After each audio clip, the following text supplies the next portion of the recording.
Every day, people find healing from substance abuse and make peace with God at a Salvation Army Rehabilitation Center. Dennis was one of those people. If I had not gone to the ARC, I probably would be in prison. Not probably, you know, I would be. If I wasn't in prison, I'd just be out on leave, waiting for the next installment to be picked up again. I was doing life on the installment plan. When I started looking more into it and what the ARC was, I realized this is what I need. That was a little over 3 years ago. It's been heavenly ever since. I mean, that was the best choice I ever made. That was the smartest thing I've ever done in my life. It's just a sense of belonging, a sense of family, a sense of, you know, no matter what I do, they somehow find forgiveness and understanding. And that's, there's only one place that comes from, and that's the love of Jesus Christ. There is no other way. Truly, the way, the truth, and the life. There's none other for me. Please visit SalvationArmyExpectChange.org to learn more about Dennis's story. The West Palm Beach Salvation Army now has a new tool to assist disaster survivors. It is a lifesaver on wheels. The Salvation Army of Palm Beach County has a new addition to its fleet, one that will help more people when disaster strikes.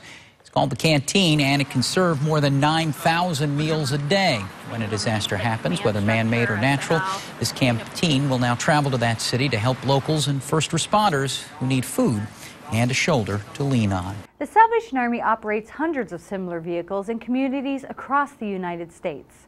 The Salvation Army was recently the victim of suspicious fires in Texas City, Texas. For more, we turn to the Houston Chronicle.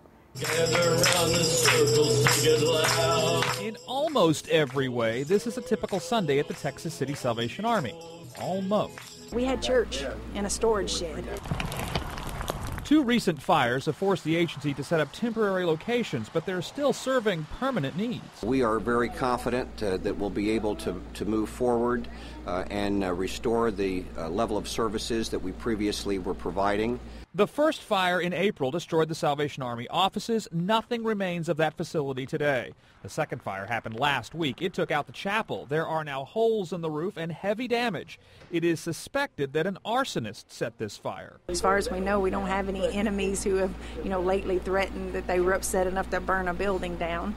So that's a shock to us, and I still am just very puzzled that somebody would do something like that. Friends of the Salvation Army here are trying to look past the recent setbacks, saying despite all the damage, they will continue to work to rebuild lives, while at the same time work to rebuild property. The show still goes on. God's with us wherever we go.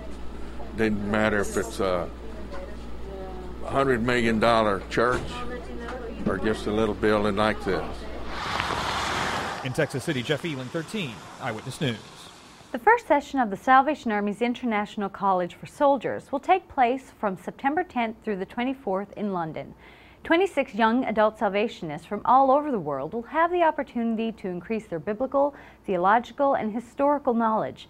They will learn about personal holiness through small group Bible studies, personal reflection time, and morning devotions, and put into practice spiritual disciplines and new methods of prayer.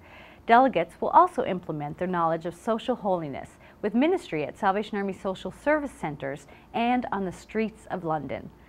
In closing, we turn to Isaiah. So do not fear, for I am with you. Do not be dismayed, for I am your God. Be sure to tune in next week for more Salvation Army news from around the world. For Salvation Army Today, I'm Roberta Simmons-Smith. Good day, and may God bless you.